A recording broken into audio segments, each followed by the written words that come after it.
Καλησπέρα σε όλους, Σπύρος από GameTexters εδώ. Στο σημερινό βίντεο θα φτιάξουμε ένα PC.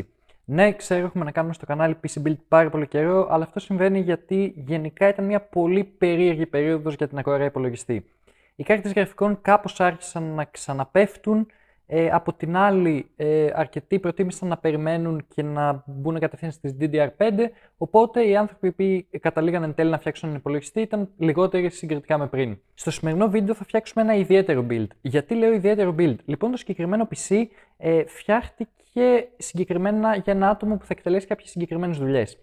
Έτσι, θα σας πω τι εναλλακτικές μπορείτε να πάρετε στα ίδια χρήματα, έτσι ώστε να το φέρετε πιο πολύ στα μέτρα σας ή να το κάνετε να αξίζει λίγο περισσότερο. Τώρα, τι εννοώ με αυτό? Το συγκεκριμένο PC είναι τέρας. Ουσιαστικά μπορεί να βγάλει τα πάντα από gaming και εργασίες και δουλειές. Βέβαια, μπορούσαν να είχαν γίνει κάποιες άλλες επιλογές, αλλά το συγκεκριμένο φτιάχτηκε για κάποια συγκεκριμένα πράγματα. Αυτά είναι η σουίτα της Adobe, 3D Design και γενικότερα 3D Modeling και τέτοια. Τώρα θα μου πεις, γιατί πήγες σε Intel και όχι σε Ryzen? Αυτά θα τα αναλύσω στη συνέχεια, αλλά πριν πάμε σε όλα αυτά τα τεχνικά, πάμε να δούμε λίγο τι κομμάτια πήραμε. Λοιπόν, θα ξεκινήσω από την καρδιά του συστήματος, δηλαδή το CPU. Λοιπόν, για CPU έχουμε έναν i7-12700F. Ο συγκεκριμένος λοιπόν είναι socket 1700, 12η γενιά Intel τελευταίος. Το F θα πει ότι δεν έχει ενσωματωμένα γραφικά, άρα θα χρειαστούμε μια κάρτα γραφικών εξωτερική. Οκ, λογικό. Ο συγκεκριμένος έχει 12 πυρήνες, οι 8 από αυτούς είναι performance, δηλαδή δυνατή της Intel, και οι 4 είναι efficient, δηλαδή αυτοί που καίνε λιγότερο ρεύμα και παράλληλα χρησιμοποιούνται για πιο απλές δουλειές. Και σύνολο έχουμε 20 threads. Τώρα ο συγκεκριμένος, όπως βλέπεις, έρχεται και με ψύκτρα. Η συγκεκριμένη ψύκτρα δεν είναι και τόσο καλή. Έτσι αποφασίσαμε να βάλουμε μια εξωτερική. Ποια άλλη? Η συγκεκριμένη είναι η Freezer 34 eSports Duo. Η συγκεκριμένη είναι μια ψύκτρα που ουσιαστικά δεν θέλει ιδιαίτερες συστάσεις, μιας και την έχετε αρκετοί από εσάς. Είναι πάρα πολύ καλή, θα ψήξει τον επεξεργαστή μας άνετα και είμαστε ικανοποιημένοι. Έχει δύο φανάκια, το οποίο είναι κάτι πάρα πολύ θετικό, και οι εκδόσεις της πλέον υποστηρίζουν κατευθείαν το socket 1700, άρα δεν χρειάζεται να παραγγείλετε κάποιο extra mount. Όταν είχα φτιάξει εγώ το δικό μου PC, δυστυχώς χρειάζεται να παραγγείλω ένα mount, οπότε είχα μείνει για λίγο καιρό χωρίς υπολογιστή. Τώρα ο συγκεκριμένος επεξεργαστής δεν θα γίνει κάποιο overclock, γι' αυτό και επιλέξαμε τη συγκεκριμένη ψύκτρα, η οποία τον κουμαντάρει μια χαρά, και επιλέξαμε και τη συγκεκριμένη μητρική. Ο συγκεκριμένος λοιπόν, επειδή είναι PC για δουλειά, θέλουμε να είναι όσο το δυνατόν σταθερότερος γίνεται. Ναι, το ξέρω ότι κάνοντας overclock σε σταθερό επίπεδο δεν σου δημιουργεί κανένα πρόβλημα στη δουλειά σου, αλλά επειδή τα προγράμματα της Adobe είναι λίγο περίεργα, μπορεί να κρασάρουν για κυριολεκτικά ανεξήγητους λόγους. Έτσι αποφασίσαμε να το παίξουμε safe και να πάμε εδώ πέρα. Τώρα από κάρτα γραφικών έχουμε μία Asus RTX 3060 Ti. Η συγκεκριμένη λοιπόν αγοράστηκε πριν με ενημερώσουν για όλο αυτό το build, αλλά παραμένει μία ικανότατη κάρτα γραφικών, η οποία μπορεί να παίξει τα πάντα σε 1440p και είναι υπερβολικά καλή για τις δουλειές τις οποίες θέλουμε. Ναι, μία 3070 θα βοηθούσε ίσως λίγο παραπάνω, αλλά με την 3060 Ti είμαστε ικανοποιημένοι και για editing και για οποιαδήποτε άλλη τέτοια δουλειά. Οπότε είμαστε μια χαρά και με αυτό. Τώρα από δίσκο, για αρχή έχουμε έναν Samsung 970 EVO Plus. Ο συγκεκριμένος δεν θέλει ιδιαίτερες συστάσεις, είναι ένας πολύ γρήγορος M2 δίσκος και για αρχικό δίσκο μας κάνει μια χαρά. Εννοείται πως στο συγκεκριμένο μηχάνημα θα μπουν και εξωτερικοί δίσκοι αργότερα ή κάποιος άλλος δίσκος, μιας και τα 500 GB για video editing ή για οτιδήποτε τέτοιο είναι υπερβολικά λίγα. Από τροφοδοτικό έχουμε ένα Corsair TX 650M. Το συγκεκριμένο είναι ένα semi-modular τροφοδοτικό 80 Plus Gold. Η σειρά TX της Corsair είναι μια πολύ καλή σειρά και απευθύνεται σε λίγο πιο high-end μηχανήματα. Είναι ένα σκαλί κάτω από την RMX, αλλά σαν πλατφόρμα έχει και αυτή κάποια θετικά έναντι των RMX. Οπότε και από θέμα τροφοδοσίας είμαστε μια χαρά. Έτσι κι αλλιώς αναβάθμιση στο συγκεκριμένο μηχάνημα δεν θα γίνει στα κοντά, οπότε θα μας βγάλει άνετα. Τώρα, αν θέλεις να βάλεις μια δυνατότερη κάρτα γραφικών, θα σου πρότεινα να δεις ένα δυνατότερο τη σειρά RMX ή κάποιο της Sonic, μιας και οι καινούριες κάρτες γραφικών από ό,τι φαίνεται θα θέλουν αρκετή ενέργεια για να δουλέψουν. Από RAM έχουμε κάτι για το οποίο θα παρεξενευτείτε αρκετοί από εσάς. Λοιπόν, έχουμε 32 GB RAM, 3200 MHz CL16. Οι συγκεκριμένες αγοράστηκαν σε πάρα πολύ καλή τιμή και γι' αυτό έγινε η επιλογή τους. Γενικά, λόγω της δουλειάς που θα γίνει, θέλαμε περισσότερη ποσότητα σε RAM παρά ταχύτητα. Εντάξει, από το να πηγαίναμε σε 3600 MHz δεν χάνουμε και τόσο πολύ, ειδικά για αυτές τις δουλειές, οπότε είμαστε μια χαρά. Τώρα δεν έγινε επιλογή DDR5 γιατί είναι ακόμη ακριβές, τις βρίσκεις δύσκολα και για να παίρναμε 32 GB DDR5 θα χρειαζόμασταν τα τετραπλάσια σε λεφτά. Οι συγκεκριμένες βρέθηκαν σε μια πάρα πολύ καλή τιμή, οπότε γι' αυτό έγινε και η επιλογή τους. Εγώ αρχικά είχα προτείνει τις κλασικές Crucial Ballistics, αλλά φεύγαμε λίγο off budget και το συγκεκριμένο build ήδη έχει πάει αρκετά. Για μητρική είναι μια περίεργη ιστορία. Λοιπόν, έχουμε μια της Colorful, την CVN Z690 Pro Gaming. Λοιπόν, συγκεκριμένη είναι μια μητρική που δεν μπορείς να βρεις πολλά review. Έτσι, μιας και είναι από την Colorful, η οποία έχει αρχίσει τελευταία να έρχεται στην Ελλάδα, αποφασίσαμε να την επιλέξουμε, μιας και δεν θα κάνουμε κάποιο overclock, αλλά παράλληλα ήταν και πιο οικονομική. Συγκεκριμένα αγοράστηκε στα 130 ευρώ. Αυτή τη στιγμή δεν μπορείς να πάρεις κάποια μητρική Z690 σε αυτά τα χρήματα και πρέπει να φύγεις περίπου 30 ευρώ πάνω. Η συγκεκριμένη δυστυχώς πλέον εξαντλήθηκε από τα καταστήματα και δεν μπορείς να τη βρεις, οπότε θα είμαστε για λίγο beta tester στο συγκεκριμένο μηχάνημα. Βέβαια, από ό,τι ψιλοέψαξα είναι κομπλέ για τον συγκεκριμένο CPU, ειδικά αυτό δεν θα κάνουμε και overclock. Το κακό είναι ότι δεν έχει PCI 5 αλλά PCI 4, η οποία κάρτα είναι μια χαρά, αλλά για μελλοντικές αναβαθμίσεις δεν θα έχουμε το PCI 5. Οκ, μικρό το κακό, μιας και είπα το συγκεκριμένο μηχάνημα δεν υπάρχει περίπτωση να αναβαθμιστεί στα κοντά. Πάμε και σε κάτι άλλο τώρα, το κουτί. Το κουτί είναι το κλασικό MX410G RGB. Το συγκεκριμένο, όπως ξέρετε και το έχουμε δει πάρα πολλές φορές στο κανάλι, έχει αρκετά RGB ανεμιστηράκια, έχει καλό airflow, έχει tempered glass μπροστά και είναι ό,τι πρέπει για ένα τέτοιο μηχάνημα. Γενικότερα δεν θα έχει τρέλες απαιτήσεις το συγκεκριμένο, οπότε είμαστε μια χαρά. Όπως ξαναείπα, το συγκεκριμένο build φτιάχτηκε με γνώμονα ένα συγκεκριμένο άτομο. Τώρα, στην πορεία, καθώς βάζω κάποια κομμάτια, θα σας λέω και τι εναλλακτικές μπορείτε να πάρετε αν θέλετε να κάνετε παρόμοιες εργασίες. Λοιπόν, πάμε να ξεκινήσουμε να στείλουμε το μηχάνημά μας. Και κάπου εδώ διακόπτω την κανονική ροή του βίντεο για να πω κάτι. Καλά όλα αυτά περί συναρμολόγησης υπολογιστή κομμάτια, αλλά αν δεν έχουμε λειτουργικό σύστημα, δεν μπορούμε να δουλέψουμε το PC μας. Έτσι, κάπου εδώ μπαίνει και ο χορηγός του σημερινού βίντεο. Αυτό είναι το kissfan.com. Το kissfan λοιπόν είναι μια σελίδα που ξανά είχαμε κάνει συνεργασία στο παρελθόν. Έχουν κλειδιά για Windows 10, Windows 11, Office και πολλά άλλα τέτοια προγράμματα και μπορείτε να τα βρείτε σε αρκετά καλές τιμές. Για παράδειγμα, στο Q1 Hot Sale που παίζει αυτή την περίοδο έχουμε τα Windows 10 στα 7 και 25, σχετικά καλή τιμή, 2 άδειες για Windows 10 στα 11 και 25. Αυτό πιστεύω πως είναι πάρα πολύ καλό και αξίζει, γιατί ουσιαστικά αν σπάσουμε το 11 και 25 σε δύο κομμάτια έχουμε μία άδεια για 5 ευρώ, το οποίο συμφέρει πάρα πολύ, ειδικά αν φλιπάρεις PC, αν φτιάχνεις PC ή αν θέλεις να ενεργοποιήσεις τα Windows στο PC σου. Τώρα, η τιμή των Windows 11 δεν συμφέρει τόσο, μιας και να σας πω ένα μυστικό: μπορείς να πάρεις το κλειδί των Windows 10 και να το περάσεις στα 11 και να είσαι κομπλέ. Στη συνέχεια έχουμε διάφορα πακέτα με Office, διάφορες άδειες για Office και μετά έχουμε τα πακέτα που έχουν Windows μαζί με Office. Εδώ να πω κάτι: στην περίπτωση που θέλεις εσύ να αγοράσεις κάποιο τέτοιο πακέτο, μπορείς να πάρεις και μια επιπλέον έκπτωση που έχουν. Άλλο ένα καλό που έχουν είναι αυτά τα πακέτα. Για παράδειγμα, μπορούμε να πάρουμε τα Windows 10 μαζί με τα Office σε πολύ χαμηλότερη τιμή. Λοιπόν, εδώ πέρα θα δούμε πως έχουν 87 και 47 από 600. Το 600 είναι μια εικονική τιμή, ίσα-ίσα για να σου κεντρήσει το ενδιαφέρον. Οκ, εσύ δεν είσαι χαζός για να μην το δεις, οπότε marketing call που ξέρεις πως πάει. Και πάλι το 87 και 47 είναι υψηλή τιμή. Λοιπόν, πατάμε add to cart και στη συνέχεια πάμε στο καλάθι. Στο καλάθι, λοιπόν, πατάμε το πορτοκαλί που λέει πάμε στο checkout και εκεί πέρα στο checkout πάμε εδώ πέρα στο discount code. Αν γράψουμε FV62, θα δούμε πως θα πάρουμε μια αρκετά μεγάλη έκπτωση και θα πάμε στα 33 και 24. 33 και 24 λοιπόν για Windows 10 ή 11 μαζί με τα Office του 2021 είναι μια πάρα πολύ καλή τιμή. Αυτό το συγκεκριμένο πακέτο μπορώ να το προτείνω. Γενικότερα, από όλες τις εκπτώσεις που έχει το συγκεκριμένο κατάστημα το kissfan.com, εγώ ξεχώρισα τα Windows 10 τις δύο άδειες που ουσιαστικά με 5 και 5 έχεις δύο άδειες και τα πακέτα με τα Windows και τα Office. Τώρα το kissfan έχει και διάφορα άλλα πράγματα γύρω από το software, αλλά οι τιμές του δεν διαφέρουν τόσο πολύ από τα υπόλοιπα κλειδάδικα.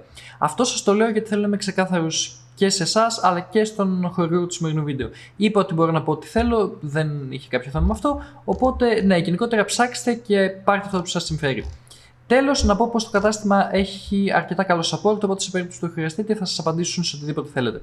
Αυτά λοιπόν, πάμε να χτίσουμε το PC μας. Ας ξεκινήσουμε στείλοντας το build. Λοιπόν, θα ξεκινήσουμε τοποθετώντας τα πάντα πάνω στη μητρική.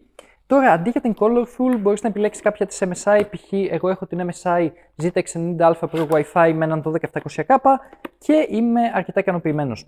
Γενικότερα, αυτή τη στιγμή οι μητρικές για socket 1700 είναι λίγο ακριβές, ειδικά αυτές με DDR5. Λοιπόν, εκ πρώτης όψεως για το πακετάρισμα δηλώνω πάρα πολύ ευχαριστημένος. Λοιπόν, εδώ έχουμε τη μητρική, την αφήνω στην άκρη. Μετά έχουμε κάποιο manual και λογικά εδώ κάτω θα βρίσκουμε τα SATA και ό,τι άλλο χρειαζόμαστε. Ναι. Λοιπόν, εδώ κάτω έχουμε αρκετά πραγματάκια, τα βγάλουμε όλα έξω.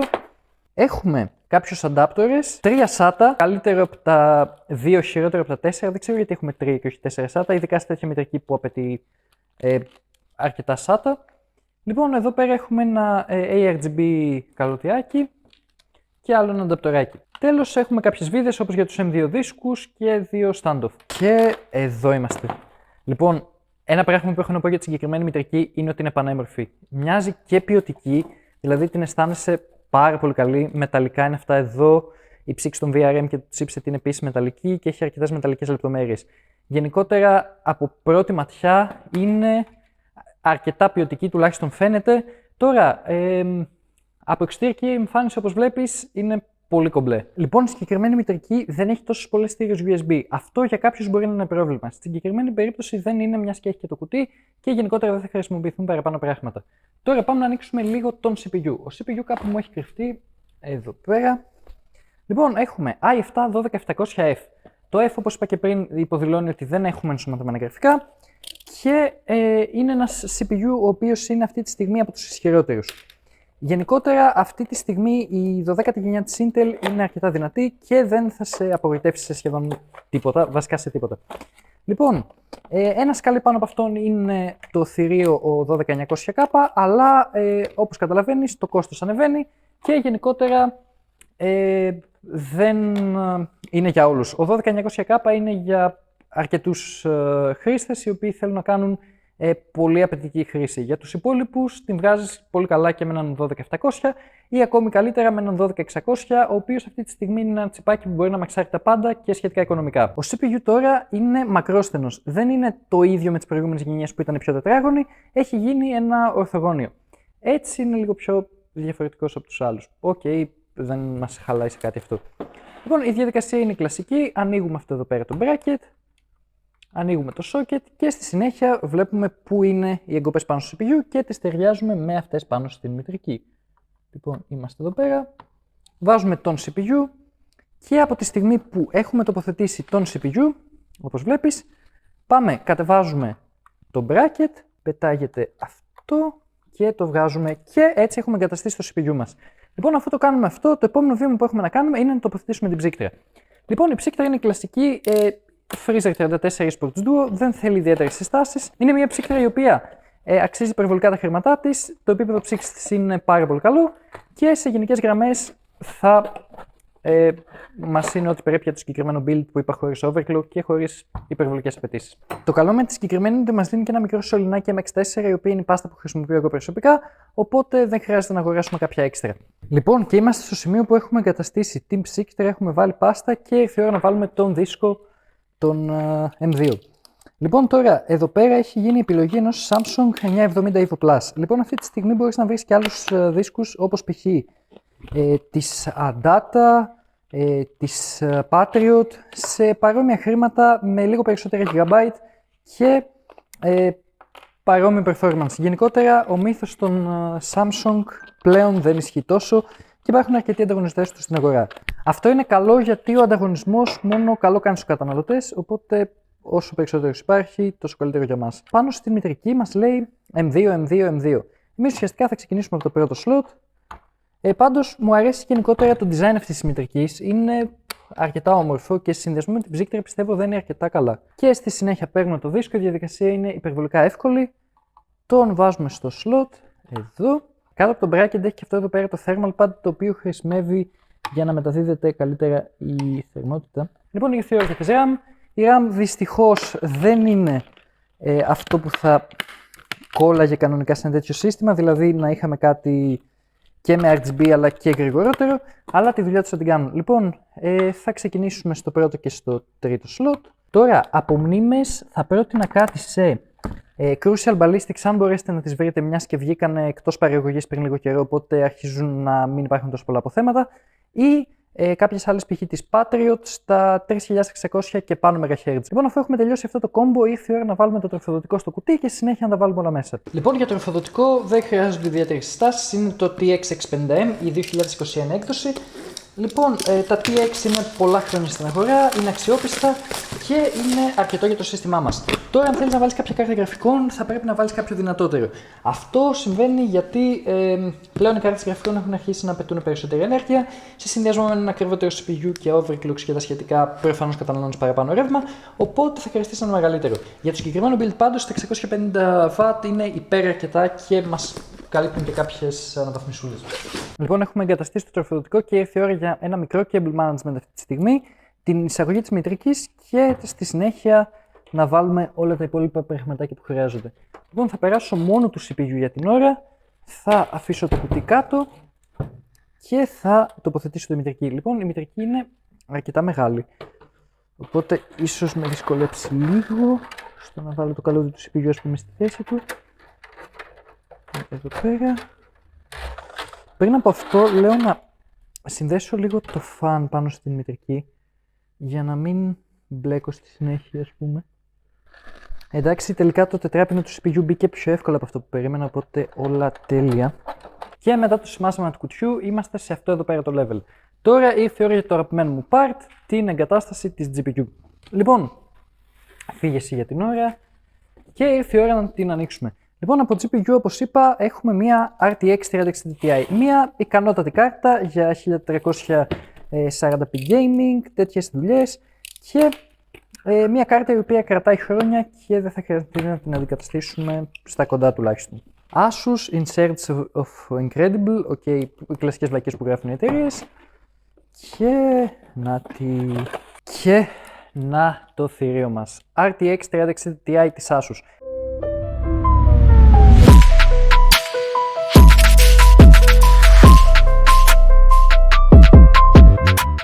Και κάπου εδώ βλέπεις το σύστημα τελειωμένο. Γενικά βγήκε ένα πολύ όμορφο σύστημα, μαζεμένο και αρκετά ωραία χρώματα και με το RGB και γενικότερα όπως έδεσε το μέσα του. Μου άρεσε επίσης που η μητρική είχε ένα λεντάκι από πίσω, οπότε συνδέεται πάρα πολύ ωραία με τα RGB fans που έχει ήδη το κουτί. Και η κάρτα, όπως βλέπουμε, έχει και ένα λεντάκι, οπότε γενικότερα είναι ένα λίγο πιο RGB build. Λοιπόν, τώρα, αυτό είναι το σημερινό βίντεο. Ελπίζω να πήρες μια ιδέα για το δικό σου build. Πιστεύω ότι κάναμε μια καλή κουβεντούλα στο τι PC να πάρεις ή γενικότερα πώς να διαλέξεις κάποια κομμάτια ή να φτιάξεις ένα συγκεκριμένο σύστημα. Όπως ξαναείπα και θα το ξαναπώ, το συγκεκριμένο φτιάχτηκε με κάποιες απαιτήσεις για κάποια προγράμματα της Adobe και γενικότερα Unity και τα σχετικά. Τώρα, εάν θα έκανα κάποια αλλαγή, το σχολίασα. Οτιδήποτε θέλετε να προσθέσετε εσείς, γράψτε το κάτω στα σχόλια. Τι σας άρεσε, τι δεν σας άρεσε, τι θα αλλάζατε. Δικιά μου π.χ. προτίμηση ήταν να βάζαμε κάποιες άλλες μνήμες. Και αυτά. Πιστεύω ότι αυτό το βίντεο έφτασε στο τέλος του. Εάν θέλετε να μάθετε κι άλλα για μένα ή να με ρωτήσετε κάτι, μπορείτε να το κάνετε κάτω στα comments, να μου στείλετε σε κάποια social media ή να γράψετε στο Discord. Και θα χαρώ πάρα πολύ να σας δώσω στα comments. Αυτά, αν θέλετε να βοηθήσετε για παραπάνω, κάντε και ένα share που δωρεάν είναι και βοηθάει να μεγαλώσουμε σε κανάλι. Αυτά λοιπόν, ήμουν ο Σπύρος από τους Game Texters και θα τα πούμε στο επόμενο βίντεο. Γεια σας!